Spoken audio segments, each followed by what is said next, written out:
இந்த போறப்பு தான் நல்லா ருசிச்சு சாப்பிட கிடைச்சது. Welcome to my channel. இன்றைக்கி நம்ம பார்க்க போகிற ரெசிபி 1 kg சிக்கன் பிரியாணி தான் பார்க்க போகிறோம். வாங்க பார்க்கலாம். ஃபஸ்ட்டு ஒரு பாத்திரம் எடுத்துக்கலாம். அதில் 250 மில்லி எண்ணெய் சேர்த்துக்கலாம். எண்ணெய் சேர்த்து பட்டை, கிராம்பு, ஏலக்காய் சேர்த்துக்கலாம். பட்டை 1 கிராம், ஏலக்காய் 5, லவங்கம் 5, பிரியாணி இலை கூட சேர்த்துக்கலாம். இப்போ 400 கிராம் வெங்காயம், நல்லா கட் பண்ணி வச்ச வெங்காயம் போட்டு நல்லா வதக்கிடணும். நல்லா பொன்னிறமாக வரணும். அந்த அளவுக்கு வதக்குனா தான் நல்லா சூப்பராக இருக்கும்.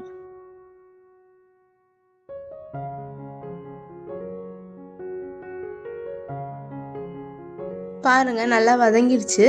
இப்போ ஒரு கைப்பிடி புதினா, ஒரு கைப்பிடி கொத்தமல்லி சேர்த்து நல்லா வதக்கி விட்டுறணும். இப்போ 200 கிராம் இஞ்சி பூண்டு பேஸ்ட்டு சேர்த்து நல்லா வதக்கி விடணும். பச்சை வாசனை போகிற வரையும் நல்லா வதக்கணும். இஞ்சி பூண்டு பேஸ்ட் எப்படி அரைக்கணும்னா 100 கிராம் இஞ்சி, 100 கிராம் பூண்டு சேர்த்து நல்லா அரைச்சி வச்சுக்கோங்க. எப்போவுமே வீட்டில் ஸ்டாக்காக வச்சுங்க, எதுக்கு வேணாலும் யூஸ் பண்ணிக்கலாம்.